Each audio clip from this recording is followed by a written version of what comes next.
Halo para mahasiswa yang saya kasihi dimanapun berada.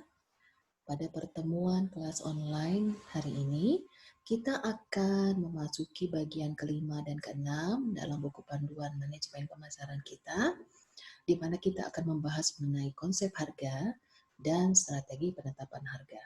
Oke, saya akan share screen dulu ya.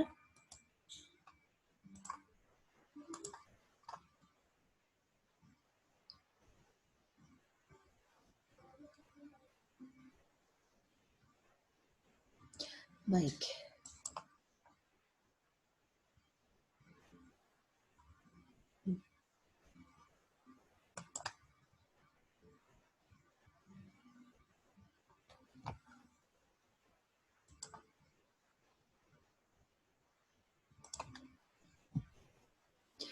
Baik, saudara-saudara, kita akan awali pembahasan dengan memahami apa yang dimaksud dengan harga.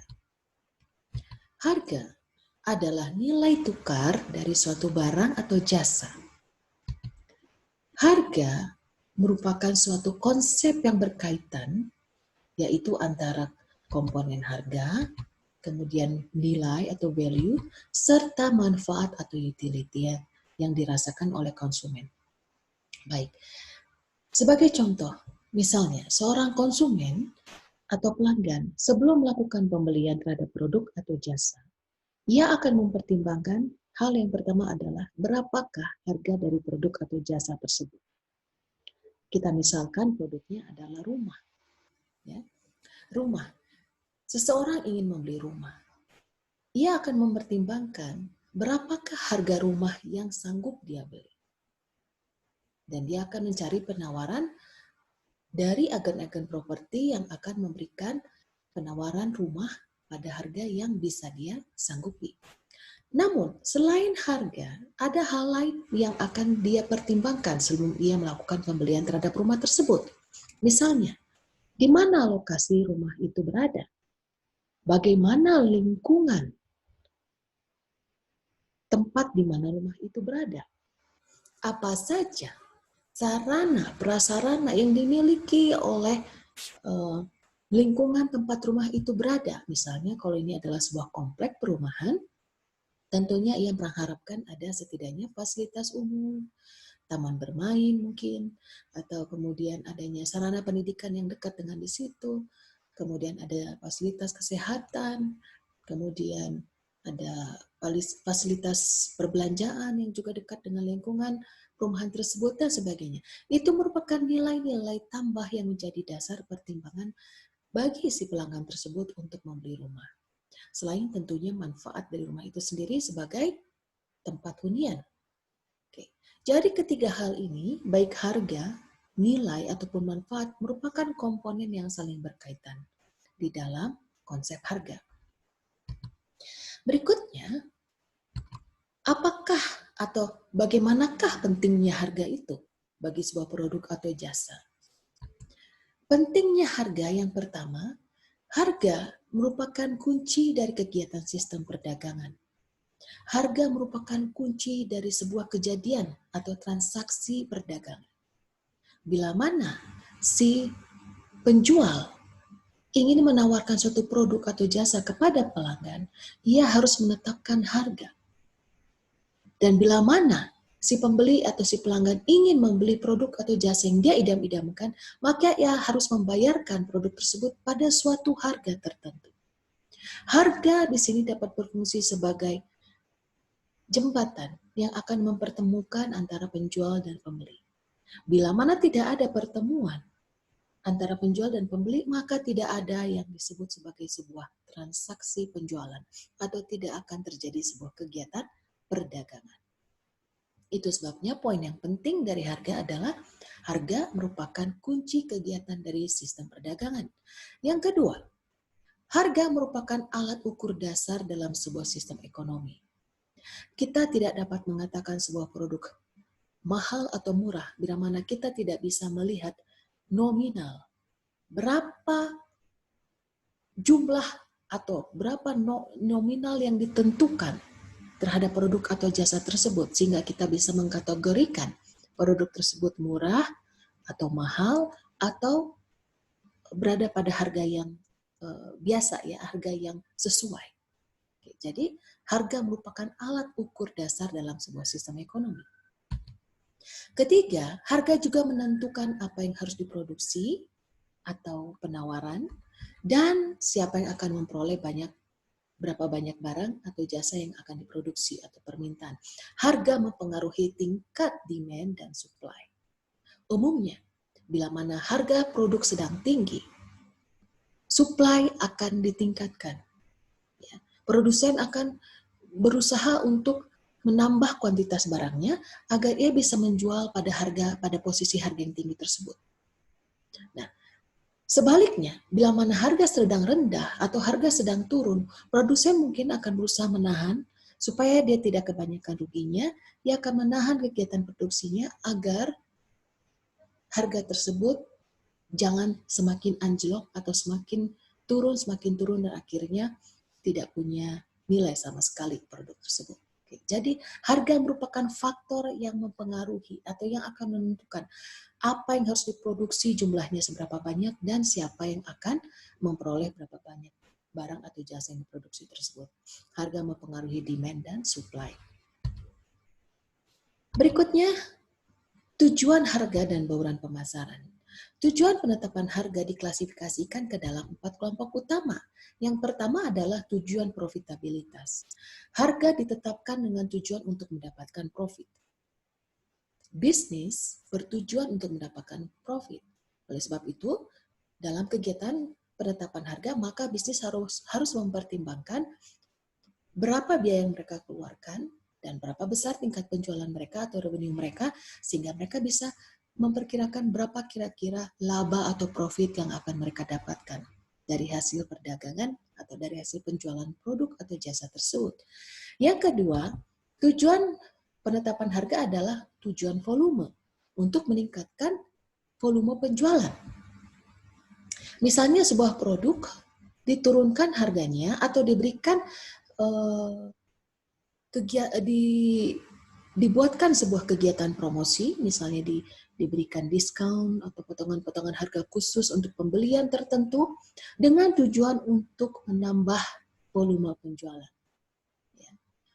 Mengapa hal ini dilakukan? Bisa saja mungkin karena produsen overstock daripada produk tersebut, sehingga daripada produk ini habis expired, ya, atau kadaluarsa tersimpan di gudang, maka produsen harus mempertimbangkan untuk menurunkan harga demi meningkatkan volume penjualan. Oke. Atau mungkin produknya sudah mendekati masa expired, ya daripada terbuang itu saja, mereka akhirnya memotong harga atau membuat kegiatan-kegiatan promosi dengan tujuan untuk meningkatkan volume penjualan. Yang ketiga adalah untuk tujuan kompetisi. Berusaha menetapkan harga yang bukan serendah-rendahnya, tapi harga yang lebih rendah dari kompetitornya untuk memenangkan persaingan, untuk merebut pasar.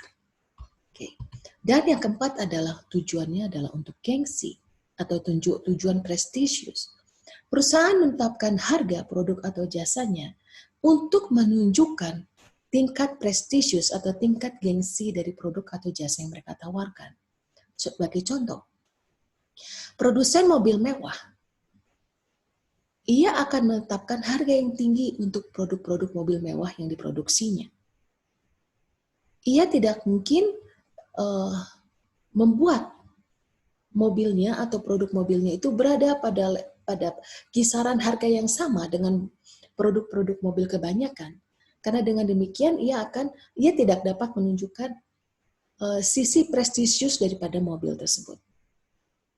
Kita harus ingat di sini bahwa ada banyak tipe konsumen, ya.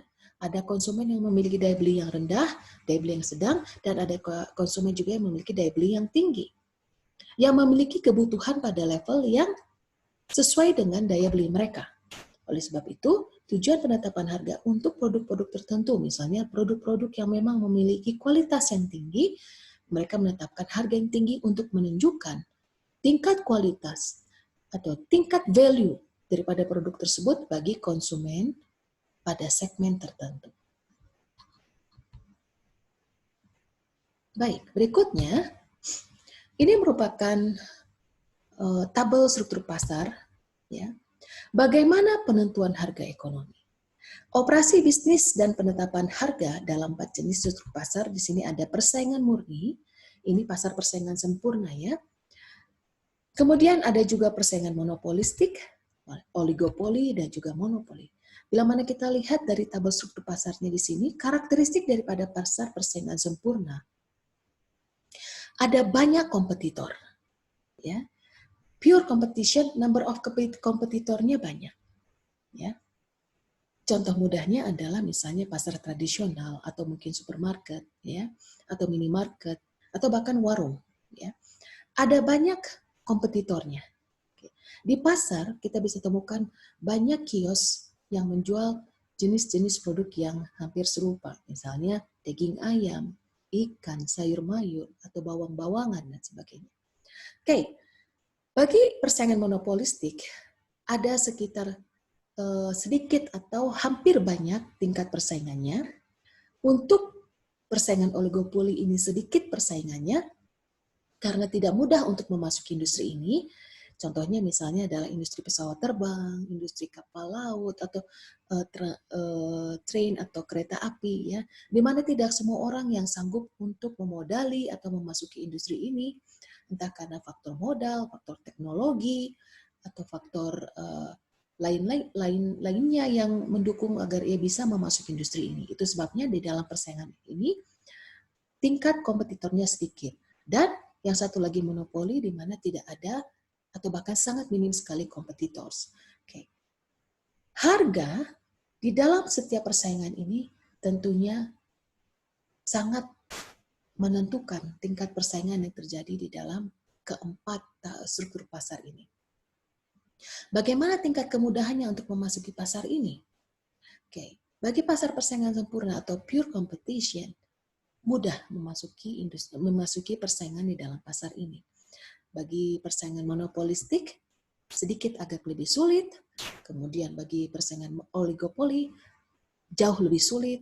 Dan bagi monopoli, industri yang memasuki pasar yang sifatnya monopoli, ini justru agak sangat sedikit sekali kompetitornya, atau mungkin tidak ada kompetitornya. Namun di dalam hal ini, bisnis yang berada di dalam posisi ini sangat diatur sedemikian rupa oleh peraturan-peraturan pemerintah agar supaya mereka tidak menetapkan harga yang semena-mena kepada konsumen. Baik, untuk selanjutnya bisa Anda baca, ya, baik dari segi similarity of goods, kesamaan produk yang diperjualbelikan, kemudian kontrol terhadap harga. Bagi pasar persaingan sempurna tidak ada kontrol terhadap harga. Kemudian bagi persaingan monopolistik sedikit ada kontrol, ya, begitu pula dengan persaingan oligopoli, dan yang monopoli itu considerable. Nah, selanjutnya kita akan membahas mengenai konsep elastisitas harga. Elastisitas, bila kita mendengarkan kata elastis, berarti dia mudah berubah dan mudah kembali lagi. Bisa mengembang atau bisa meregang, tapi bisa kembali lagi, ya, seperti sebuah karet. Okay. Elastis adalah ukuran respon dari pembeli dan pemasok akan perubahan harga. Elastisitas harga permintaan atau elastisitas permintaan adalah presentase perubahan jumlah barang atau jasa yang diminta dibagi dengan presentase perubahan harga. Di sini saya ada berikan contoh, misalnya peningkatan 10% dalam harga telur menghasilkan penurunan 5% dalam jumlah telur yang diminta. Oke. Harga mempengaruhi demand dan supply, seperti yang tadi sudah saya sampaikan. Ya. Bila harga naik, demand cenderung akan turun.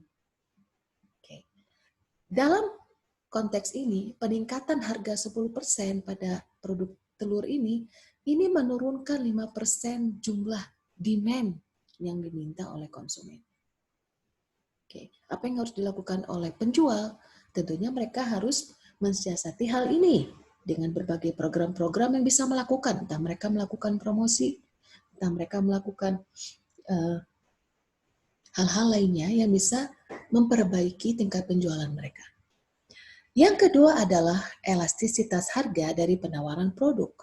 Ini merupakan persentase perubahan kuantitas suatu barang atau layanan yang disediakan dibagi dengan persentase perubahan harga.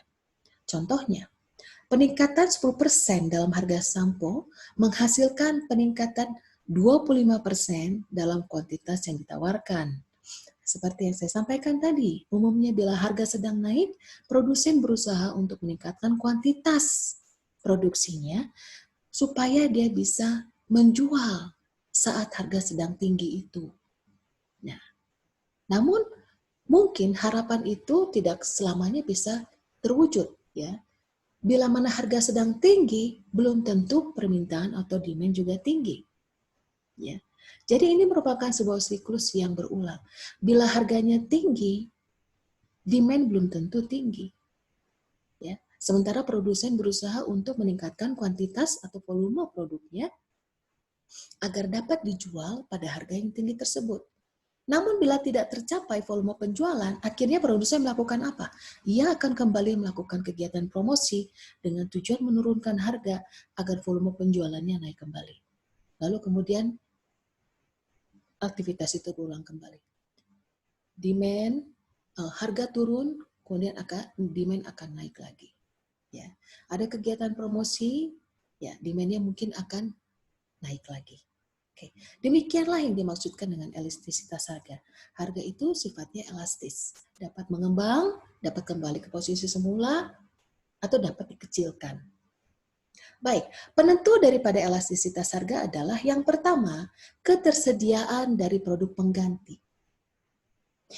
Konsumen memiliki banyak pilihan atas produk-produk pengganti. Ya.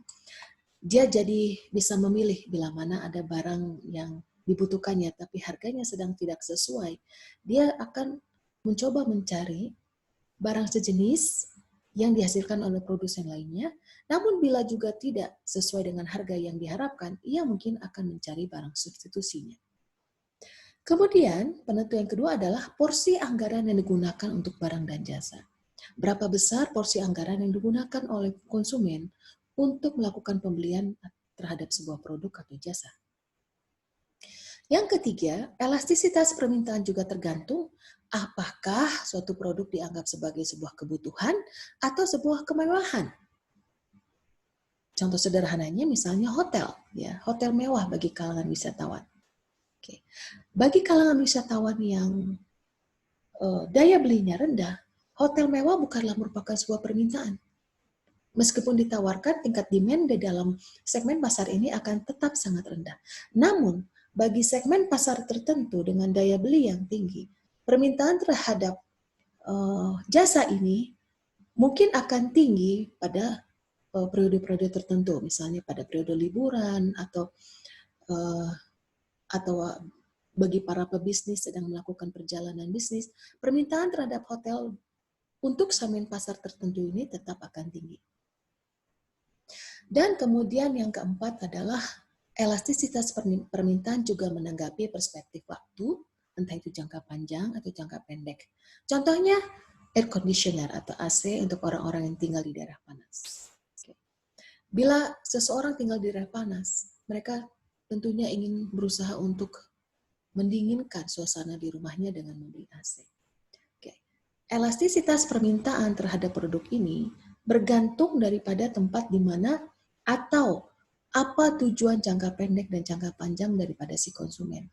Tujuan jangka panjangnya mungkin ya dia akan mencari lokasi atau rumah tinggal yang lebih teduh, ya. Namun tujuan jangka pendeknya adalah dia ingin agar ia tinggal senyaman mungkin di rumah yang ada yang menjadi tempat tinggalnya saat ini. Oke. Jadi inilah yang menentukan, hal-hal yang menentukan elastisitas daripada harga.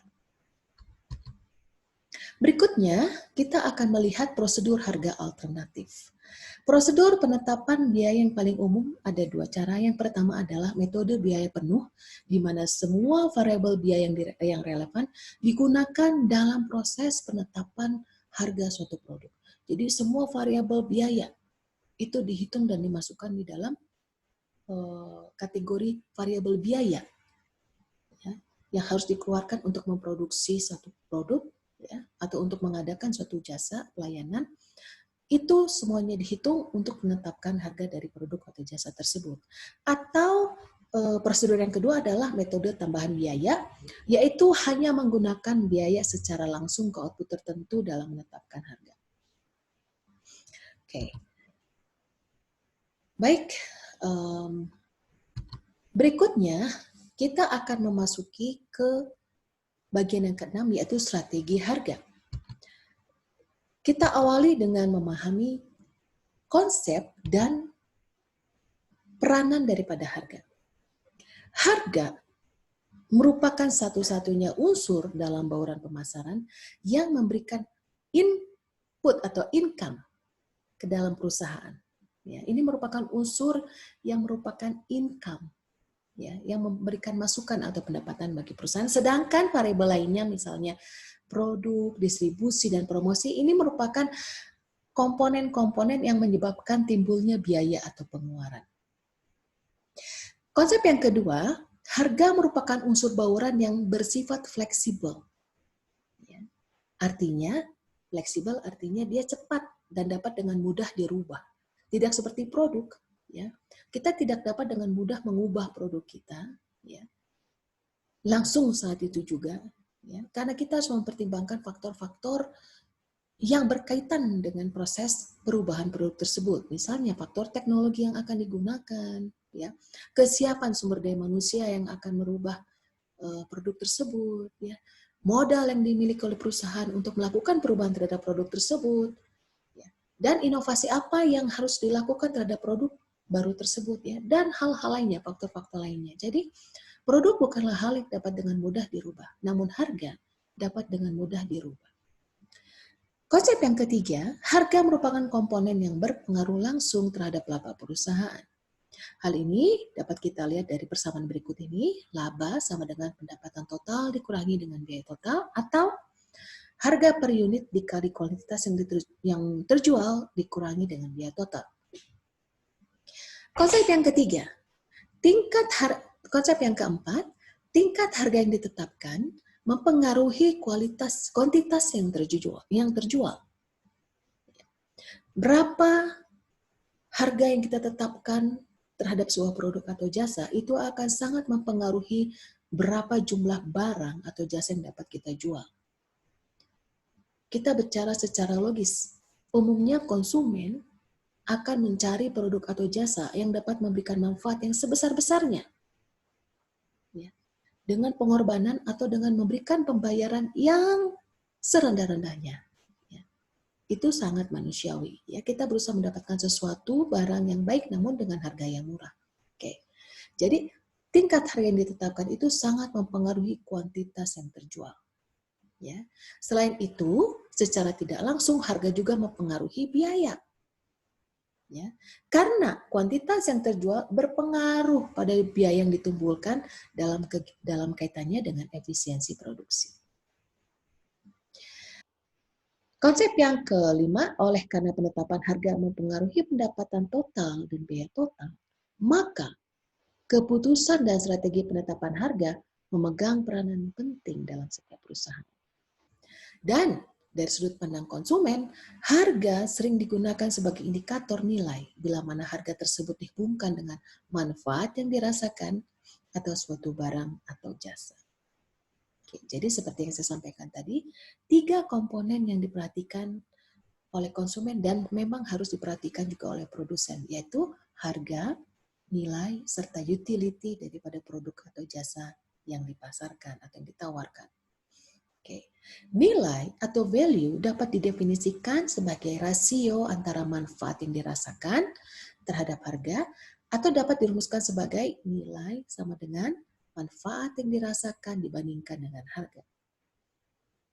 Dengan demikian dapat disimpulkan bahwa pada tingkat harga tertentu, bila manfaat yang dirasakan konsumen meningkat, maka nilainya pun akan meningkat pula. Oke. Baik. Selanjutnya, apa tujuan daripada penetapan harga? Oke, di sini ada 5 tujuan daripada penetapan harga. Yang pertama, tujuan yang berorientasi pada laba. yaitu berusaha untuk memaksimisasi laba. Ya, tujuannya adalah untuk lebih meningkatkan laba, memaksimalkan laba. Yang kedua, tujuan yang berorientasi pada volume, di mana harga ditetapkan sedemikian rupa untuk mencapai volume penjualan. Oke. Yang ketiga, tujuan yang berorientasi pada citra. Menetapkan harga tinggi untuk membentuk atau mempertahankan citra prestisius, seperti yang tadi sudah saya contohkan, misalnya untuk mobil mewah, ya. Harga mobil mewah tentunya tidak akan sama dengan harga mobil lainnya, ya, yang diperuntukkan untuk segmen pasar tertentu. Oke. Tujuan penetapan harga ini salah satunya adalah yang berorientasi pada citra untuk menunjukkan bahwa produk tersebut memang memiliki citra prestisius atau memiliki citra mewah yang diperuntukkan bagi segmen pasar tertentu. Yang keempat, tujuannya adalah untuk stabilisasi harga, di mana dalam hal ini menetapkan harga untuk mempertahankan hubungan yang stabil antara harga suatu perusahaan dan harga pemimpin di dalam industri atau industri leader. Oke, jadi di sini tujuan penetapan harga untuk stabilisasi harga agar tidak ada orang yang menjual lebih murah, terlalu murah, atau mungkin ada yang menjualnya mahal, ya. Padahal kualitasnya sama dengan yang lain yang bisa menjual dengan lebih murah, ya. Jadi tujuan penetapan harga adalah untuk stabilisasi harga, khususnya di dalam industri tertentu. Dan yang kelima adalah tujuan-tujuan lainnya, misalnya mencegah masuknya pesaing, mempertahankan loyalitas pelanggan, dan sebagainya. Berikutnya adalah faktor pertimbangan dalam penetapan harga. Ada dua faktor, yaitu faktor internal dan faktor eksternal. Faktor internal mencakup tujuan daripada pemasaran di dalam perusahaan tersebut. Ya, contohnya, bila mana tujuan pemasaran yang ditetapkan adalah untuk memaksimisasi laba atau untuk meningkatkan laba, maka faktor pertimbangan dalam penetapan harga adalah bagaimana misalnya mencapai volume penjualan yang tinggi agar pendapatan atau tingkat revenue perusahaan juga tinggi, ya, sehingga bisa menutupi semua biaya-biaya yang dikeluarkan, ya, sehingga akhirnya bisa tercapai tingkat laba yang tinggi pula. Oke. Atau faktor yang kedua, ya, mencakup strategi bauran pemasaran, dan yang ketiga adalah biaya, faktor biaya. Dan yang keempat adalah faktor organisasinya. Sementara faktor eksternal yang dipertimbangkan dalam penetapan harga, misalnya sifat pasar dan permintaan. Ya. Perusahaan berada di dalam pasar jenis yang mana dalam tingkat persaingannya? Ya, apakah ia berada di dalam pasar persaingan sempurna, di mana tingkat persaingannya pun sempurna, dan bagaimana sifat permintaan dalam pasar tersebut? Oke. Kemudian yang kedua adalah persaingan yang terjadi, ya. Apakah di dalam industri tersebut banyak sekali kompetitornya, ya, atau adakah produk substitusi atau produk pengganti yang dapat menjadi pilihan bagi konsumen untuk menggantikan produk yang kita miliki ini, ya, sehingga konsumen memiliki banyak pilihan, ya. Dan apakah ketersediaan bahan baku dari pemasok cukup memadai, ya. Nah, ini menjadi faktor-faktor eksternal yang menjadi faktor pertimbangan penetapan harga. Ya.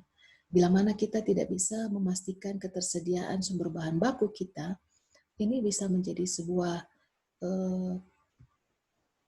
kesulitan, ya, atau sebuah ancaman bagi produsen untuk bisa terus menetapkan harga yang sama dan bisa memastikan produk tersebut berada pada harga yang tetap dan dijual pada harga yang tetap tersebut kepada konsumen.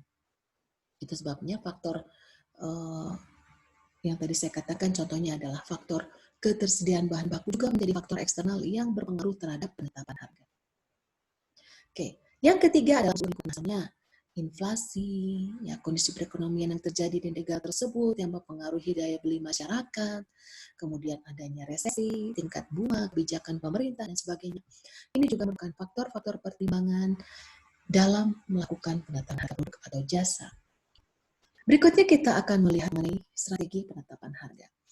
Strategi atau sasaran tataran harga terbagi menjadi 3 bagian, yaitu yang pertama, berorientasi pada laba. Berorientasi pada laba tujuannya adalah untuk mencapai target laba investasi atau laba penjualan bersih atau untuk maksimalkan laba. Kemudian sasaran yang kedua adalah berorientasi pada penjualan, ya. Meningkatkan volume penjualan, berusaha mempertahankan atau meningkatkan pangsa pasar. Oke, bila mana kita berusaha untuk meningkatkan penjualan, maka kegiatan pemasaran yang dilakukan umumnya bertujuan untuk meningkatkan volume penjualan, entah itu melalui kegiatan promosi atau mencoba menembus pangsa pasar baru, ya, atau berusaha untuk melakukan hal-hal yang bisa meningkatkan volume penjualan, misalnya meningkatkan jam tayang iklan, ya, atau lebih memaksimalisasi program promosi yang dilakukan oleh perusahaan dan sebagainya. Dan yang ketiga, sasaran penetapan harganya adalah berorientasi pada usaha mempertahankan status quo, yaitu untuk menstabilkan harga dan untuk menangkal persaingan. Berikutnya kita akan pelajari mengenai strategi penetapan harga baru. Yang pertama kita akan melihat di sini strategi harga tinggi.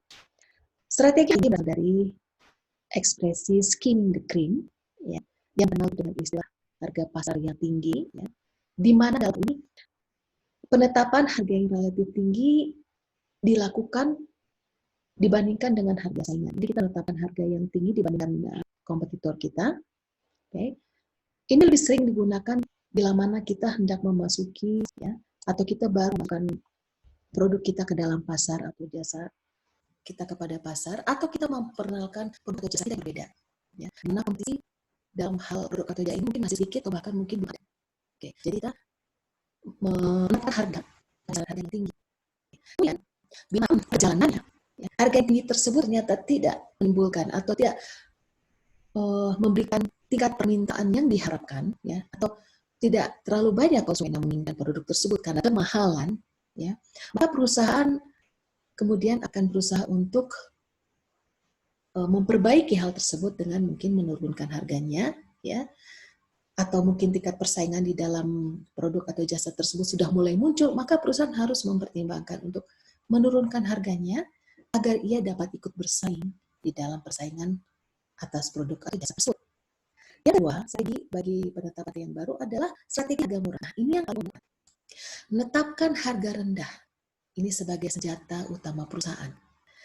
Strategi harga murah ini dikenal juga dengan istilah harga penetrasi. Menetapkan harga yang rendah agar mereka bisa langsung merebut pangsa pasar. Kembali lagi tadi kita harus berpikir dari kacamata konsumen, ya, sebagai seorang konsumen. Konsumen menginginkan produk atau jasa yang diharapkannya bisa dia peroleh dengan harga yang murah. Oke. Strategi harga murah ini bertujuan untuk menangkap itu, ya, menangkap konsumen yang demikian dan untuk memenangkan kompetisi pada produk atau jasa yang sejenis. Nah, strategi harga murah ini umumnya dilakukan oleh perusahaan ketika mereka sedang memasuki pasar yang baru, di mana pasar tersebut memiliki banyak merek bersaing. Jadi sudah banyak kompetitornya, namun mereka baru mau berkecimpung dalam bidang itu. Nah, mereka harus memberikan keunikan tertentu dari produk atau jasa mereka, yaitu apa? Harga yang murah. Kemudian yang ketiga adalah harga murah setiap hari atau HMSH, ya, harga murah setiap hari. Strategi harga yang ditujukan untuk harga rendah terus-menerus ini dimaksudkan saingan yang mengandalkan taktik pemotongan harga jangka pendek, misalnya kupon atau penjualan khusus atau penjualan atas pembelian yang cukup besar atau penjualan rabat, ya. Nah, harga murah setiap hari ini untuk melawan praktek-praktek promosi seperti itu, ya, praktek-praktek promosi jangka pendek, ya, pemotongan harga dan sebagainya. Oke. Ini bisa dilakukan oleh perusahaan-perusahaan, produsen-produsen atau para penyedia jasa yang memang memiliki kepastian terhadap ketersediaan produknya atau ketersediaan jasanya untuk jangka waktu yang cukup lama. Ya. Mereka juga memiliki kepastian terhadap ketersediaan sumber daya dari para supplier, sehingga mereka bisa memastikan kegiatan produksi berjalan dengan baik dan tingkat biaya yang dikeluarkan pun bisa mereka jaga kestabilannya sehingga mereka bisa terus melakukan ini. Perusahaan-perusahaan yang umum melakukan program harga murah setiap hari ini misalnya adalah toko-toko retail, ya, toko-toko retail. Mereka bisa menjalin kerjasama dengan produsen-produsen agar produk-produk yang dijual di toko-toko retail tersebut berada pada harga yang stabil rendah. Mereka harus bisa memastikan hal tersebut. Baik, selain harga di masa inflasi. Suatu kondisi inflasi memaksa para pihak-pihak pemasaran untuk mengembangkan strategi penetapan harga yang kreatif dan inovatif. Beberapa contoh penetapan harga di masa inflasi ini. Yang pertama, beberapa perusahaan membebani pembeli dengan beberapa pelayanan ekstra yang sudah tercakup di dalam harga produk, di dalam harga jual produk. Oke, jadi di dalam harga produk tersebut mereka menambahkan pelayanan ekstra, ya harga pelayanan ekstra, sehingga harga di masa inflasi tersebut tidak mempengaruhi tingkat pendapatan daripada si penjual tersebut. Kemudian yang kedua adalah persentase potongan kuantitas dan potongan kontan mulai kurangi. Dalam masa inflasi, perusahaan berusaha untuk tetap mempertahankan pasarnya dengan melakukan misalnya sebelum masa inflasi maksud saya, perusahaan berusaha untuk meningkatkan penjualannya atau penjualannya dengan memberikan potongan harga diskon produk atau jasa yang. Namun dalam masa inflasi demand ini akan sangat berpengaruh baik terhadap konsumen maupun terhadap produsen. Maka produsen mulai mengurangi potongan-potongan kuantitas, ya. Misalnya tidak ada lagi program beli 2 gratis 1, ya. Atau kalau bayar cash dapat potongan harga dan sebagainya. Oke. Yang ketiga adalah kontrak jual beli jangka panjang bisa memasukkan klausel kenaikan harga yang mungkin terjadi di waktu yang akan datang. Bila mana ada kontrak perdagangan yang terjadi dalam rentang waktu yang cukup panjang, perusahaan harus memasukkan klausel bahwa harga dapat berubah sewaktu-waktu. Dan yang keempat, beberapa perusahaan cukup menambahkan persentase tertentu ke harga yang tercantum dalam katalog. Jadi di dalam masa inflasi ini di mana mungkin daya beli masyarakat berkurang atau sangat mempengaruhi juga tingkat penjualan, maka perusahaan harus memiliki strategi untuk menetapkan harga atas produk atau jasa mereka agar mereka dapat bertahan di dalam masa inflasi tersebut. Harga mengaruhi psikologis konsumen. Yang adalah harga prestis. Prestis adalah tetapan harga yang tinggi demi untuk membentuk citra kualitas suatu produk yang tinggi yang umumnya dipakai untuk produk pertokoan dan produk khusus. Ya, contohnya produk mobil mewah, mobil Ferrari. Ya. Secara psikologis, harga yang tinggi identik dengan kualitas yang tinggi atau identik dengan kemewahan. Nah, penetapan harga yang tinggi ini dilakukan untuk membentuk citra merek atau untuk mempertahankan citra merek atas produk atau jasa tertentu. Ya. Dan untuk menetapkan kekhususan pada segmen pasar tertentu. Oke, jadi strategi yang pertama adalah harga prestis. Ya, ini akan mempengaruhi juga secara psikologis pada konsumen. Konsumen akan melihat bahwa produk ini harganya mahal, ya. Ini secara tidak langsung menunjukkan kualitas yang tinggi, ya, atau diperuntukkan juga bagi kalangan-kalangan dengan daya beli yang tinggi dan sebagainya. Yang kedua adalah harga lini. Strategi harga lini adalah proses pemasaran di mana produk atau jasa pada kelompok tertentu ditetapkan pada titik harga yang berbeda. Semakin tinggi harga, semakin tinggi pula kualitas yang dirasakan oleh konsumen dan juga membantu untuk memimpin orang-orang untuk kisaran harga yang mereka mampu. Contohnya ini ada handphone, ya. Pada slide ini saya ada beri contoh handphone. Handphone yang berkapasitas 16 GB misalnya dihargai sekitar 2 juta rupiah dan harganya 32 GB dihargai mungkin sekitar 3 juta rupiah, ya, dan seterusnya. Ya. Semakin bagus kualitasnya dan semakin banyak fitur-fitur yang dimiliki handphone tersebut, semakin tinggi harganya. Oke. Yang ketiga, membuat harga ganjil. Nah, ini juga akan mempengaruhi psikologis daripada konsumen dan paling sering digunakan di dalam penetapan harga. Ya. Saya paling sering melihat harga ganjil ini dilakukan oleh para penjual di toko-toko retail, ya, entah itu di supermarket, ya, dan sebagainya. Harga ganjil adalah harga dibuat menarik secara angka, ya, agar pelanggan berpikir bahwa mereka mendapatkan harga yang murah. Oke, contohnya, harga $197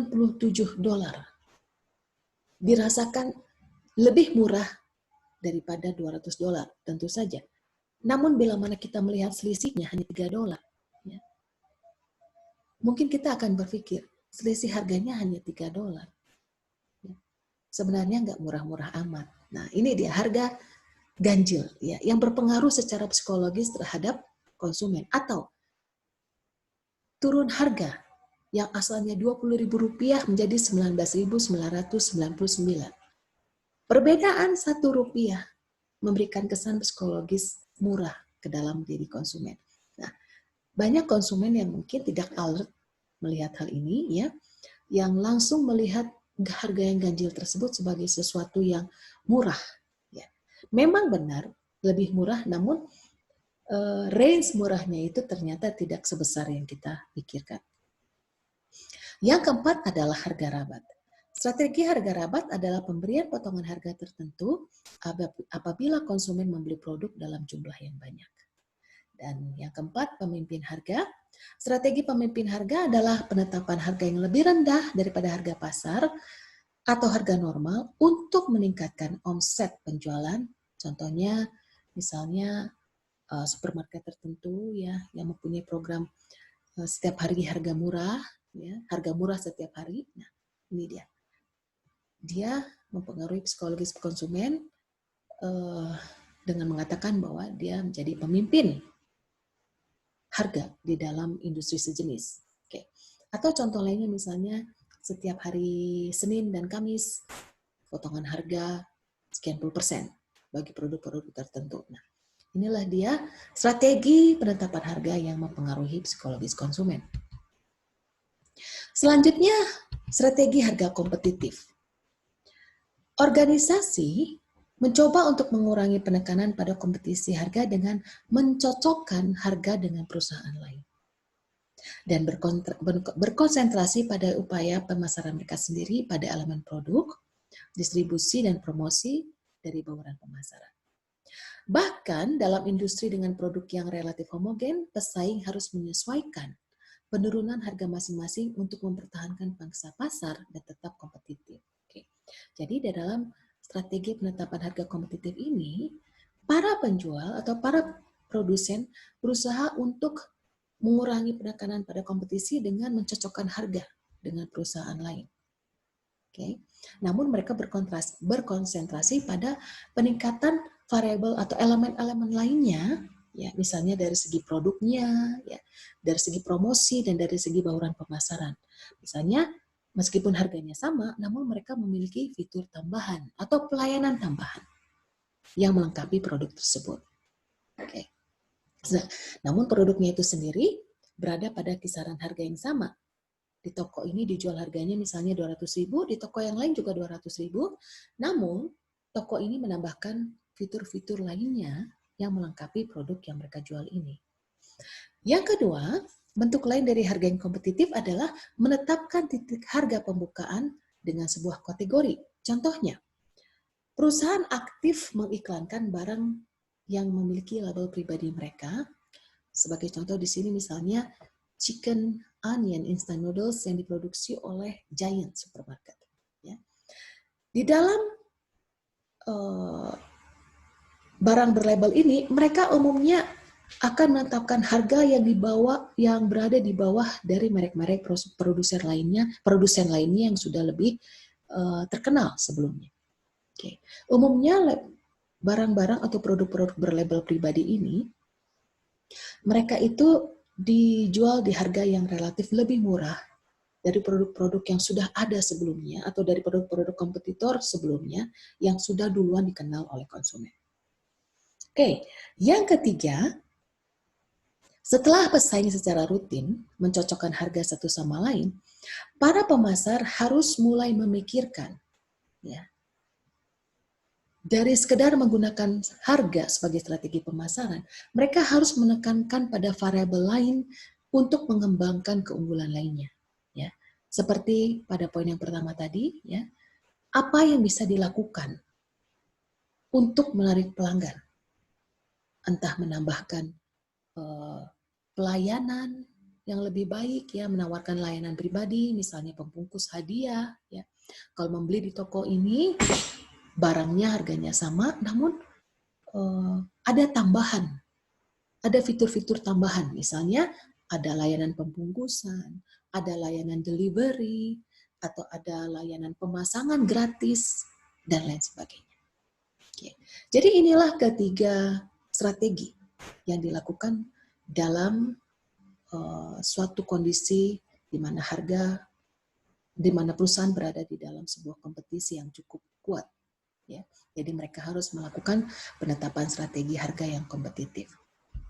Baik, para mahasiswa yang saya kasihi, untuk lebih mendalami akan materi ini dan untuk memperkaya informasi Anda tentang materi ini, Anda silahkan melihat pada penjelasan dipaparkan oleh seorang pakar dalam bidang pemasaran, ya, yang juga merupakan individu yang cukup berpengaruh dalam kegiatan bisnis di dunia, ya, yaitu Dan Lok, di mana ia memaparkan 7 pricing strategies how to price a product. Oke, silakan Anda tonton, dan ini adalah laman di mana Anda bisa unduh video ini. Baik, demikianlah pembahasan kita untuk hari ini. Terima kasih atas perhatian Anda.